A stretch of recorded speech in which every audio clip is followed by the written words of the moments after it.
Hey, everybody. I want to tell you about a resource that I really like. I've mentioned before the fact that actually, when it comes to election violence prevention, I am not the expert. I'm just a person who spent a lot of time paying attention to people who are experts.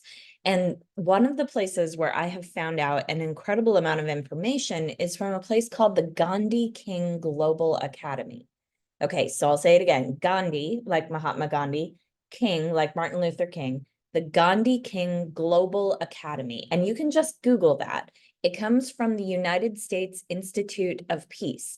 And this is an online set of courses that teaches about peace building and gives you all of this incredible information about how peace building works and how to think about it. Basically, the design here is to make peace building tools available to people from all over the world, and to do this for free, which is actually an incredible initiative and really, really cool stuff. You can take free peace building courses online, and these usually are a combination of reading and activities and videos that you watch.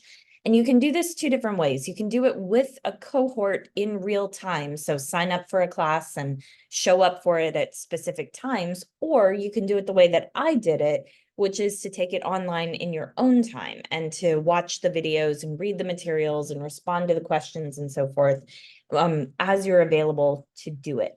There is actually a course specifically on preventing election violence. That's one of the courses that I took. I actually took a whole bunch. And that talks about these types of practical strategies and risk factors that I've been talking to you about. I want to tell you about just a few of the other ones that are also favorites of mine.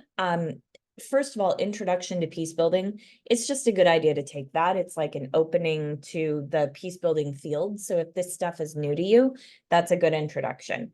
Also, I really liked Designing Community-Based Dialogue. I don't think I will actually probably use all of the tools that I learned from that class, but it was an interesting one. And a lot of it feeds into having difficult conversations with people, and also how to design something like a community forum. Those are dialogue tools. I liked one called Conflict Analysis. That might be more in-depth than some of you are looking for, but you can at least start it.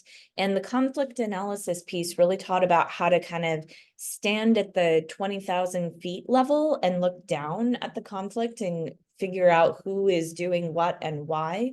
And that feeds into, especially when you're looking at your local area and thinking about election violence. And then the one other that I want to give a shout out to, this is the last one from the Gandhi-King Global Academy that I want to specifically talk about, is a class called Gender Inclusive Peace Building. And listen, gender inclusive peace building is not actually directly feeding into election violence in specific, but I had to bring it up because it's not about the topic for me. It just happened to be the case that the people who taught that class and the materials they used and the videos that they used were exceptionally well designed. So if you're just a person who finds it interesting to learn cool stuff, that's one that I would give a shout out to. Mostly though, go there, check out the Gandhi-King Global Academy, start with that Introduction to Peace Building course to get some of the underlying stuff, and then go on to Preventing Election Violence, and then see what else you find interesting. They have dozens of courses, and it's fascinating. So Gandhi-King Global Academy, check that one out. Next time we talk, we're going to go back to the series on having conversations. And this time it'll be about why we go into new spaces in order to meet new people when we're looking to build relationships.